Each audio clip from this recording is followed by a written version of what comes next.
given frequency distribution table gives the age distribution of runners in the local 5K race. Draw a relative histogram for the data and discuss any issues with how it is presented.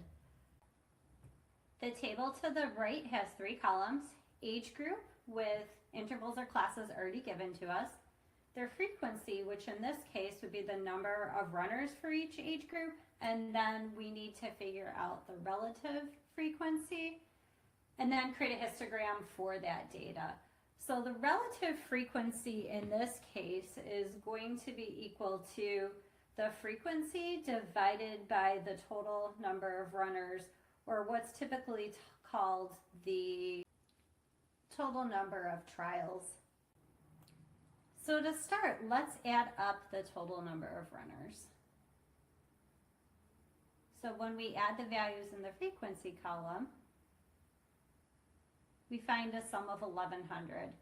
We're going to divide each of these frequencies by 1,100. Now every single one of these is going to be a repeating decimal, so I'm going to round them off 3 decimal places. So this will be 0.136.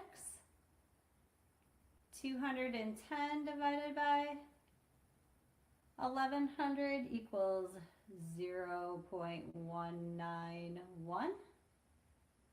250 divided by 1,100 equals 0.227. 310 divided by 1,100 is equal to 0.282. And finally, 180 divided by 1,100 is equal to 0.164. So now we're going to take these relative frequencies and create a histogram out of them. So remember, a histogram is a bar graph where all of the bars touch, because we could have any age 18 or greater. So let's start with the interval 18 to less than 25. So when we create our histogram, we're going to start at 18 and draw our bar up to 0.136 and go over to 25.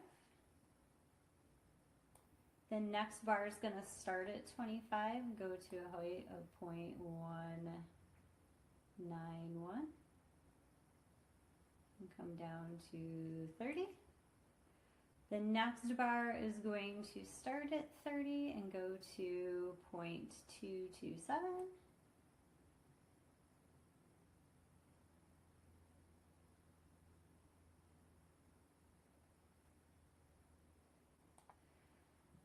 The next bar is going to start at 40, go to a height of 0.282. And that bar goes from 40 to 50. And then our last bar is 50 and older, and that has a height of 0.164.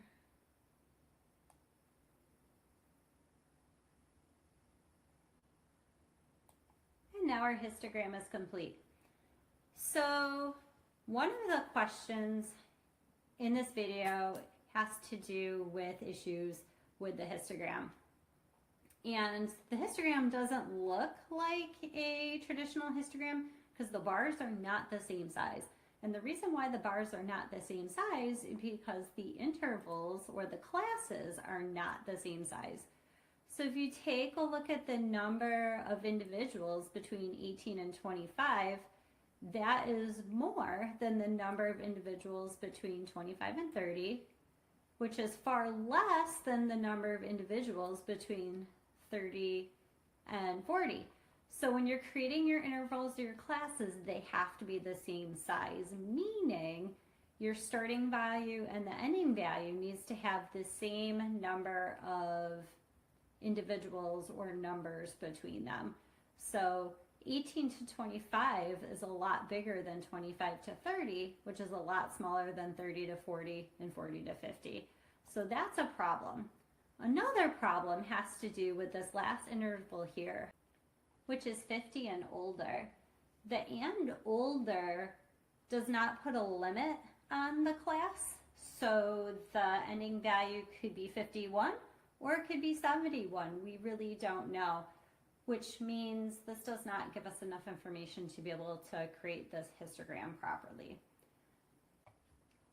So as a quick reminder, in order to compute the relative frequency, we needed to know the total number of runners in the race. So we added the frequency column to give us 1100. When computing the relative frequency, we took each frequency and divided by the 1100 to give us decimal values that represent the percentage of runners for each age group.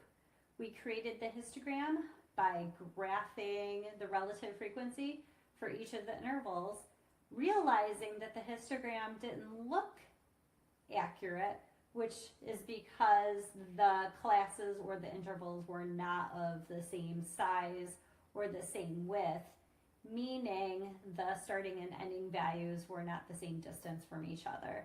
Also, we cannot have an interval that is open-ended like the one that says 50 and older. And with this, we are done.